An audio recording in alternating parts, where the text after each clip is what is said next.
ନିଶ୍ଚିତ ଦେଖନ୍ତୁ ବର୍ତ୍ତମାନ ଏଠାରେ କିଛି ନେତାଙ୍କର ମନଗର୍ବ ବଢ଼ିଯାଇଛି କି ମନମୁଖୀ ଶାସନ ଜାରି କି ନିଜକୁ ଏମ୍ପି ଏମ୍ଏଲ୍ଏ ବୋଲି କହୁଛନ୍ତି ଆଇନ ଉର୍ଦ୍ଧୁ ଭାବିକି ନିଜ ଇଚ୍ଛାରେ ଯେଉଁଠି ପାଲି ସେଠି ପ୍ରତିମୂର୍ତ୍ତି ସ୍ଥାପନ କରିଦେବା ଏବଂ ଉଦ୍ଘାଟନ କରିବା ଏଇଟା କଂଗ୍ରେସର ଗୋଟେ ନୀତିଗତ ଅଭ୍ୟାସ। ସେ ନେତାଙ୍କର ସଭ୍ୟତା ସେମାନଙ୍କର ଅଭ୍ୟାସ ଯାହା ଅଛି ଆଜି କାଲି ଦୁଇ ଜଣାପଡ଼ିଗଲା।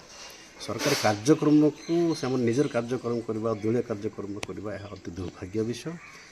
ଆମର ସରକାର ସେଟା ଏକ ସୁନ୍ଦର ପାର୍କ ଯୋଗାଇକି ସେଟାର ମୂର୍ତ୍ତି ସ୍ଥାପନ କରୁ ଏବଂ ତା'ର ଶୁଭ ଉଦ୍ଘାଟନ ପାଇଁ ସରକାର ସ୍ଥିର କରିଥିବା ବେଳେ କଂଗ୍ରେସ ନେତାମାନଙ୍କୁ ନେଇକି ଜବରଦସ୍ତ ଗୋଟେ ନୀତି ନିୟମ ଭାଙ୍ଗିକି ମୂର୍ତ୍ତି ଉଦ୍ଘାଟନ କରିବା ଅତି ଦୁର୍ଭାଗ୍ୟ ହୁଏ।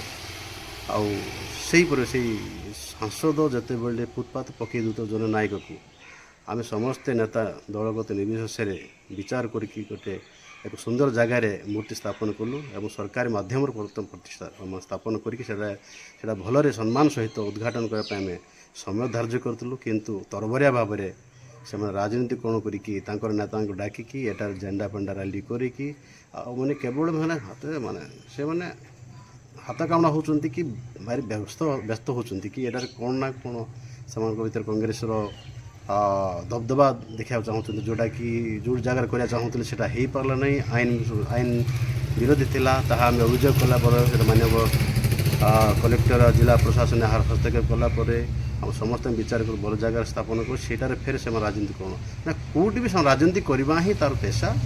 ଆଉ କୌଣସି ପ୍ରକାର ତାଙ୍କର ଅବଦାନ ନାହିଁ।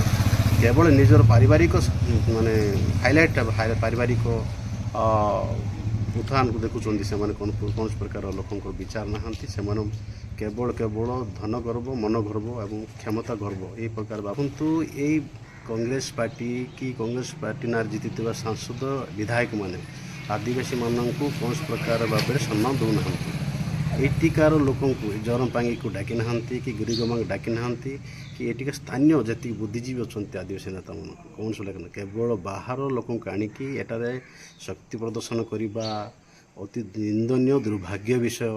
ଏଠି କେହି ଆସିଲା ଗଞ୍ଜାମ ଟାଇଗର, କିଏ ଆସିଲା କୋରାପୁଟ ଟାଇଗର, କିଏ ଆସିଲା ୱେଷ୍ଟବେଙ୍ଗଲ ଟାଇଗର, କ'ଣ ରାୟଗଡ଼ା କ'ଣ ବାଘ ନାହାନ୍ତି? କ'ଣ ସୂଚନା ଦେବାକୁ ଚାହୁଁଛନ୍ତି? ତଳେ ଦିନ ଦେଖିଛନ୍ତି ରାୟଗଡ଼ା ବାଘମାନେ କ'ଣ କରୁଛନ୍ତି? ଭାସ୍କର ସାମ୍ରାଜ୍ୟ କାତମ କରି ଦିଆଯାଇଛି। ସେହି ପ୍ରକାର ବାବା ଆଖି ଦେଖିଲା ପରେ କ'ଣ ଚ୍ୟାଲେଞ୍ଜ ମାରିବାକୁ ଚାହୁଁଛନ୍ତି? ଆଗାମୀ ଦିନ ନିଶ୍ଚିତ ରୂପେ ରାୟଗଡ଼ାର ଯୁବ ନେତୃତ୍ୱ ରାୟଗଡ଼ାର ଭିଟାମେଟ୍ର ଲୋକ ଏହାର କଡ଼ା ଜବାବ ଦେବେ। ଭାସ୍କର ରାଓ ସହାୟତାରେ କଂଗ୍ରେସ ପାର୍ଟି ଜିତିଛି ଏହା କୌଣସି ପ୍ରକାର ସନ୍ଦେହ ନାହିଁ। ଆଗାମୀ ଦିନ ଏହାକୁ କଡ଼ା ମୁକାବିଲା କରିବା ପାଇଁ ଆମେ ରଣକ୍ଷେତ୍ର ପ୍ରସ୍ତୁତି କରୁଛୁ।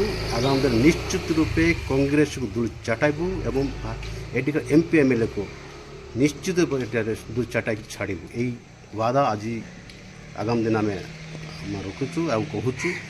ତାଙ୍କ କୌଣସି ପରିସ୍ଥିତିରେ ମଧ୍ୟ ବି 2029ରେ କୌଣସି କ୍ଷେତ୍ରରେ ସେମାନେ ଜିତିପାରିବେ ନାହିଁ। ଏଟା ରାୟଗଡ଼ା ଲୋକ ନିର୍ଣ୍ଣୟ କରିଛନ୍ତି ଭାରତୀୟ ଜନତା ପାର୍ଟି ନେତୃତ୍ୱରେ ମୋଦିଙ୍କ ନେତୃତ୍ୱରେ ମନମୋହନ ମାଝୀଙ୍କ ନେତୃତ୍ୱରେ ତାହା କରି ଦେଖାଇବୁ। ଏହି କଥା ଆମେ କହିଥାଉ।